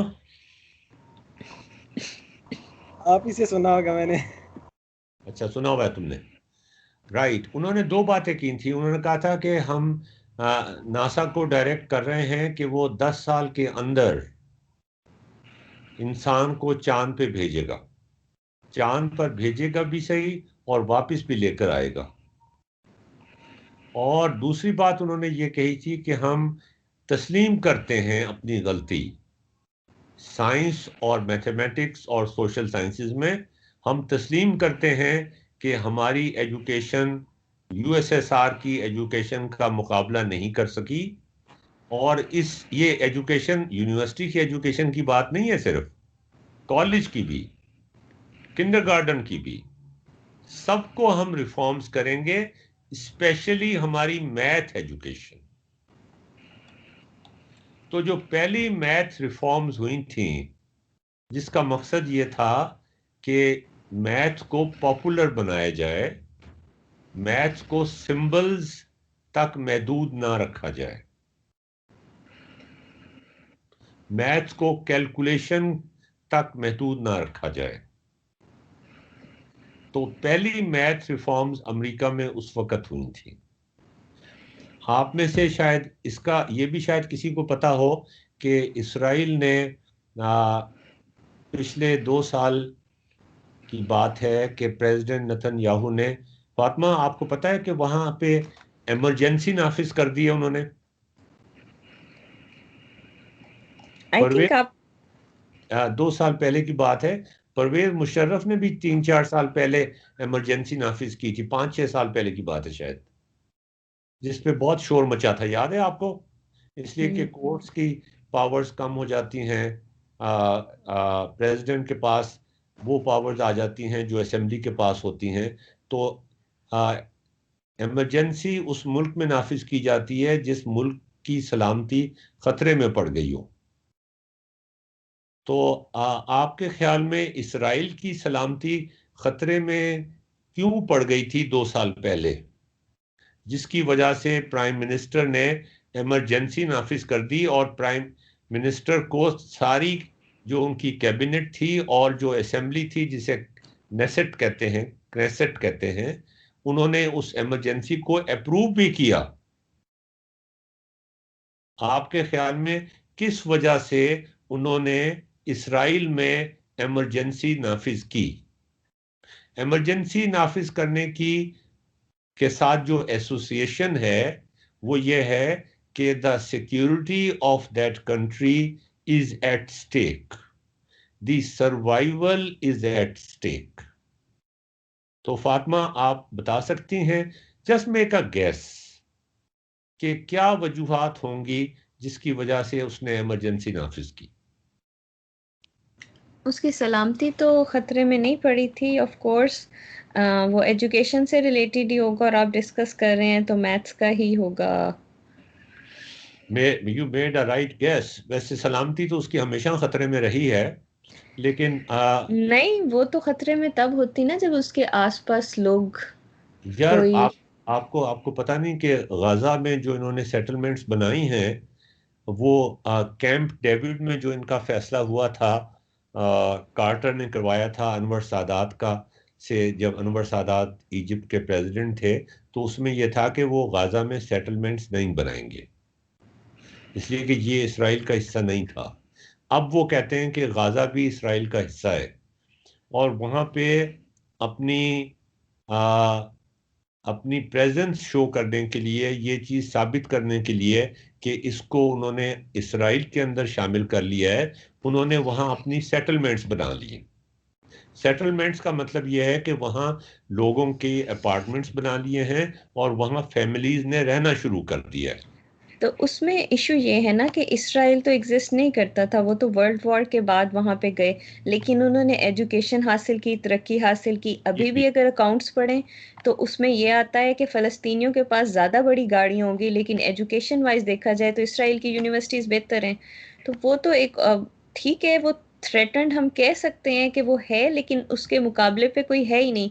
वो बाकी हम जितनी मर्जी वो उस पर करते रहें, वो कर सकता है क्योंकि उसके मुकाबले पे कोई नहीं है। और आपने तो कहा कि वो उनकी यूनिवर्सिटीज बेहतर हैं और फ़लस्तीनियों की गाड़ियां बहुत ज़्यादा बड़ी होती हैं। फ़लस्तीनियों की गाड़ियां शायद इतनी बड़ी नहीं होती जितनी अरबों की गाड़ियां बड़ी होती हैं। और जहां तक यूनिवर्सिटीज का ताल्लुक है तो कोई काबिल ज़िक्र यूनिवर्सिटी तो अरब में मौजूद ही नहीं है। और फ़लस्तीनियों में भी जहाँ तक मैंने अकाउंट पढ़ा है उसमें भी दो तरह के लोग हैं, अमीर और गरीब। और हमारे मुल्क में जैसे हो रहा है कि मिडिल क्लास ख़त्म हो रही है और वो वाला सारा कुछ, तो उसमें भी जो अमीर लोग हैं वो बहुत अमीर हैं और वो अपनी गाड़ियों पे और शो पे पाकिस्तानियों की तरह पैसे लगाते हैं। और जबकि अब तो खैर शायद इसराइल के पास भी बड़ी गाड़ियाँ आ गई हों, लेकिन उनकी जो इन्वेस्टमेंट है वो बहुत फ़र्क जगह पे हो रही होती है, जी जी। तो उनको कोई ख़तरा नहीं है। अच्छा, मैं उनकी खतरे की बात जो आपको बता रहा था वो ये बता रहा था कि गाजा में जब उन्होंने सेटलमेंट्स बनाई तो उन्होंने ये साबित करने की कोशिश की कि ये हमारा इलाका है और हम यहाँ पर अपनी फैमिलीज को अपार्टमेंट्स दे के वो वहाँ रहेंगे, मुस्तकिल रहेंगे। लेकिन उसका नतीजा क्या हुआ? गाजा की जो पैलेस्टीनियन आबादी है उसका फासला उन सेटलमेंट से 15 किलोमीटर के फासले पर है। और वो जो सेटलमेंट्स हैं पैलेस्टीनियंस की या अरबों की, वो कई सौ साल से हैं। वो जैसे हमारा पुराना शहर है ना लाहौर का, इस तरह की कंजेस्टेड सेटलमेंट्स है कि एक घर के ऊपर दूसरा घर, तीसरा घर, घर सारे जुड़े हुए, छोटी छोटी गलियां। आप मेरी बात समझ रही है ना? जी। अच्छा, अब चूंकि 15 किलोमीटर का फासला है तो वहां से हमास और ईरान के सप्लाइड या होममेड रॉकेट्स वो फायर करते हैं और उनको 5 मिनट लगते हैं सिर्फ, या 5 सेकंड लगते हैं सेटलमेंट्स तक पहुंचने में। Second sir, seconds. सेकंड लगते हैं, 5 सेकंड। तो उनके मैथमेटिशियंस को ये प्रॉब्लम दिया गया कि जब वो फायर करें अपना मिसाइल तो 5 सेकंड में तो वो सेटलमेंट पे या किसी घर पे आके फट जाएगा, और आके फटा तो उसने एक फैमिली को तो उड़ा देना है। और वो इतना कंजेस्टेड इलाका है कि उस पूरे कंजेस्टेड इलाके को तो डिस्ट्रॉय नहीं किया जा सकता। वो किस घर में से निकल के आ रहा है ये तो पता ही नहीं चलता। तो उन्होंने एक आयरन डोम बनाया जिसमें वो उनके मैथमेटिशियंस ने कंप्यूटर के ऊपर कंप्यूटर को प्रोग्राम किया कि वो ट्रैक करे हर मिसाइल को और 2 सेकंड के अंदर उसको मार गिराए, इससे पहले कि वो किसी घर को नुकसान पहुंचा सके। अब this is purely a calculus problem. ये प्रॉब्लम अमेरिका को कभी फेस नहीं हुआ, इसलिए कि अमेरिका की लड़ाई जो थी वो रशिया के साथ थी, यूएसएसआर के साथ थी।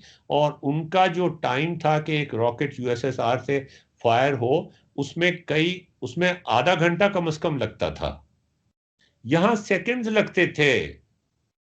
तो यहां जो मैथमेटिक्स इस्तेमाल करना था उसको बड़ा प्रिसाइज होने की जरूरत थी। और जो मैथमेटिशियंस थे उनको भी बहुत ही चाबुक दस्त, मतलब क्या कहते हैं, बहुत ही चौकन्ना होने की जरूरत थी। बहुत ही स्टेट ऑफ द आर्ट उनको मैथमेटिक्स आना चाहिए था। तो ये वजह थी कि security of Israel was at stake. अच्छा खैर, मैं आपको ये बता रहा था कि कैनेडी ने दो बातें की कि एक तो ये कि हम will send the man on the moon, और आदमी जो था वो 1969 में, इत्तेफाक की बात है कि 1969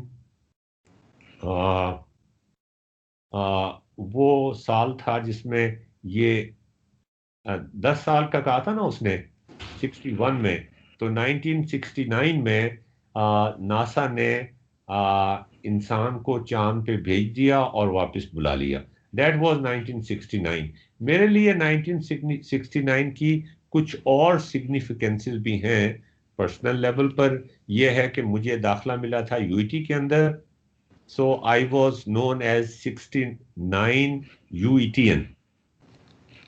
अच्छा, 69 में दो और डेवलपमेंट्स भी हुई थी जिनको न्यूयॉर्क टाइम्स ने कवर नहीं किया था। वो इतनी अहम नहीं थी न्यूयॉर्क टाइम्स के लिए कि ये देखें, ये मेन सुर्खी लगाई है उन्होंने, man walk on the moon. ठीक है ना? वो क्या डेवलपमेंट्स थी? वो डेवलपमेंट्स ये थी कि इंटेल ने 1969 में बनाना शुरू किया था और 1971 में पहला माइक्रो प्रोसेसर बनाया था। और ये माइक्रो प्रोसेसर की वजह से ही आपके हाथ में जो लैपटॉप है वो माइक्रो प्रोसेसर की वजह से ही है। तो वो मजे की बात ये कि ये खबर तो छपी नहीं न्यूयॉर्क टाइम्स में, जिसने दुनिया की हालात तब्दील कर दिए। हर बंदे के पास एक कंप्यूटर आ गया, even in third world country. अच्छा, एक और डेवलपमेंट भी हुई थी, और वो ये हुई थी कि आरपानेट ने, अमेरिका में आरपानेट ने कंप्यूटर टू कंप्यूटर लिंक बनाया था 1969 में। That was the first communication that was made and that became an internet। इस वक्त जो मैं आपसे बातचीत कर रहा हूं वो इंटरनेट पे कर रहा हूं ना। मेरी तस्वीर भी जा रही है, आपकी तस्वीरें भी आ रही हैं, हम सब बातचीत कर रहे हैं। तो बेसिकली दो डेवलपमेंट्स 1969 में हुई थी। एक तो इंटरनेट की बुनियाद रखी गई थी और दूसरे माइक्रो कंप्यूटर की बुनियाद रखी गई थी, जिसकी वजह से आज हम बैठ के ये बातचीत कर रहे हैं। तो ये बड़ी अजीब बात है। ये दोनों बड़े अनोखे ख्यालात थे। आरपानेट भी because that has become an internet, और माइक्रो प्रोसेसर भी because it gave birth to a computer, a laptop, जो एक थर्ड वर्ल्ड का बंदा, आप सब लोगों के पास, तकरीबन सब लोगों के पास एक लैपटॉप है इस वक्त। और ये मैथमेटिक्स का ही कमाल था, ये मैथमेटिक्स का ही कमाल था कि हम ने इंटरनेट पे कम्युनिकेशन करनी शुरू की। इसमें कौन कौन सा मैथमेटिक्स इस्तेमाल होता था? माइक्रो प्रोसेसर में भी मैथमेटिक्स इस्तेमाल हुआ। चांद पे इंसान को लैंड करने का मेरी जिंदगी पे तो कोई फर्क नहीं पड़ा। मेरी जिंदगी पे तो फर्क पड़ा कंप्यूटर के आने से, मेरी जिंदगी पे फर्क पड़ा इंटरनेट के आने से। लेकिन चांद पे जाने से मेरी जिंदगी पे फर्क नहीं पड़ा, अगरचे चांद पे जाने के लिए मैथमेटिक्स ही इस्तेमाल हुआ। तो हमारा टाइम हो गया है। आपके सब्र का शुक्रिया। प्लीज़ मुझे अपने कमेंट्स भेज दीजिएगा ताकि मैं अगले लेक्चर में, कल हमारा लेक्चर है 5 बजे, तो उसमें जितना इम्प्रूव करने की कोशिश कर सकूं वो अपने आप को इम्प्रूव करूं। आपके कमेंट्स मुझे हमेशा एक नई जिंदगी देते हैं, मुझे जीने की एक लगन पैदा हो जाती है। I am an old man, but your comments, my students are just, क्या कहना चाहिए, they give me hope. I look forward in life, I think positively, because मैं समझता हूं कि हमारे स्टूडेंट्स जो हैं, they have the sparkle in their eyes who can change the history of this country. Okay जी, thank you very much. Okay, thank you. सवाल पूछना चाहें तो बता दें। नहीं, थैंक यू। ओके जी, खुदा हाफिज।